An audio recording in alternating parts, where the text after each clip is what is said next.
ஆண்டவராகிய இயேசு கிறிஸ்துவின் விலையேறப்பெற்ற பரிசுத்தமான நாமத்தில் அன்பின் வாழ்த்துக்கள். இந்த காலையில் உங்களை சந்திப்பதில் மகிழ்ச்சி அடைகிற நாள் உங்களுக்கு ஆசீர்வாதமாய் மாறட்டும். இந்த நாள் ஒரு மகிழ்ச்சியான நாள். யாவருக்கும் குடியரசு தின நல்வாழ்த்துக்கள். ஒரு 76 ஆண்டுகளுக்கு முன்பதாக 1950 அந்த நாளில் தான் இது குடியரசு தினம் என்று அறிவிக்கப்பட்டது. 1947 ஆகஸ்ட் 15 நமக்கு ஒரு சுதந்திரம் கிடைத்தது. இத்தனை நாட்கள் நாம் ஒரு மக்களால் தேர்ந்தெடுக்கப்பட்ட பிரதிநிதிகள் சேர்ந்து ஆளுகிற ஒரு ஆதிக்கத்துக்குள் இருக்கிறோம். நாம் அடிமைகள் அல்ல, நம் சுயாதீனர்கள். சுதந்திரமாக எதையும் செய்யலாம். வீடு வாங்கலாம், கார் வாங்கலாம், இடம் வாங்கலாம், பிஸ்னஸ் ஆரம்பிக்கலாம், நாம் படிக்கலாம், என்ன வேணாலும் செய்யலாம். காரணம் அடிமைகளாக இருந்தோம்.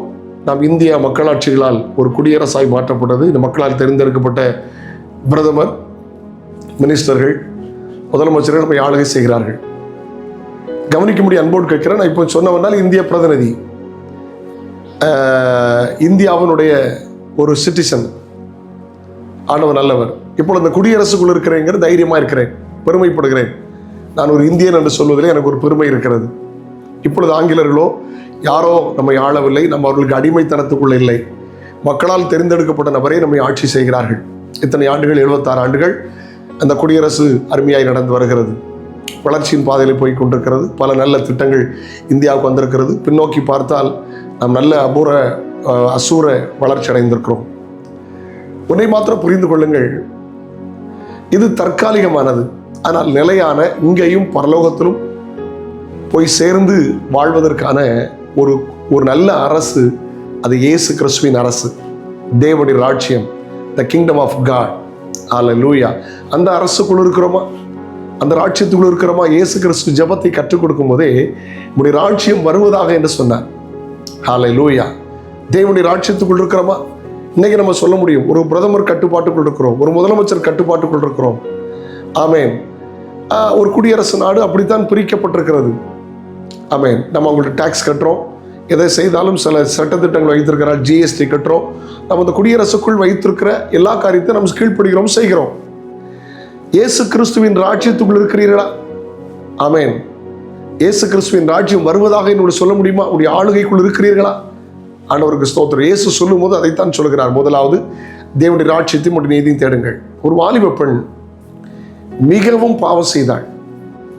பாவம் செய்து வாழ்க்கையில் குற்றியுடராகி குற்ற உணர்வு வந்தவளாய் மனம் திரும்பி ஆலயத்துக்கு வர ஆரம்பித்தாள். வாழ்க்கை மாறியது.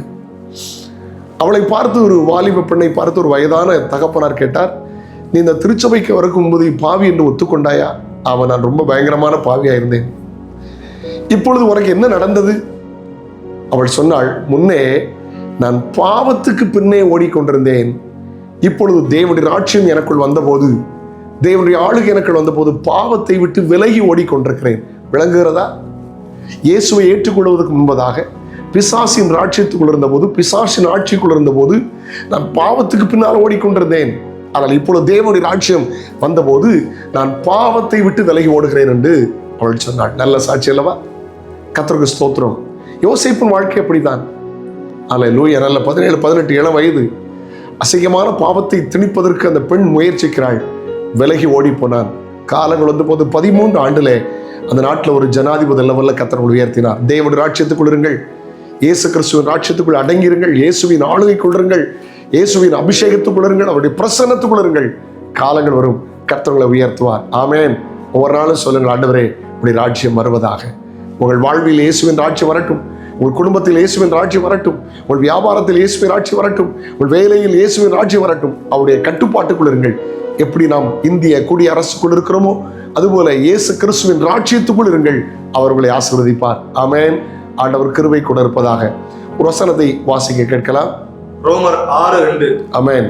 பாவத்துக்கு மரித்த நாம் இனி அதில் எப்படி பிழைப்போம்? பாவத்துக்கு செத்து போயிட்டோம்ல, இனி பிழைக்க முடியாது என்கிற எண்ணத்தோடு வாழுங்கள். நாள் உங்களுக்கு ஆசீர்வாதமா இருக்கும். மறுபடியும் வாழ்த்து சொல்கிறேன். தகப்பனே, இந்த குடியரசு நாளில் நாங்கள் தேவனுடைய ராஜ்யத்துக்குள் இருக்க வேண்டும் என்கிற ஒரு வார்த்தை சொல்ல பாரப்படுத்தினேன். நாங்களும் தேவ ராஜ்யத்துக்குள் இருக்கிறோம் என்கிற உணர்வோடு வாழ உதவி செய்யும். இந்த நாள் பிள்ளைகளுக்கு ஆசீர்வாதமாக இருக்கட்டும். இயேசுவின் நாமத்தில் ஜெபங்களும் பிதாவே. ஆமென், ஆமென், ஆமென். God bless you. நாளை உங்களை சந்திக்கிறேன். அதோட ஆண்டோட கிருபை எங்களுக்கு தாங்குவதாக. Have a nice day.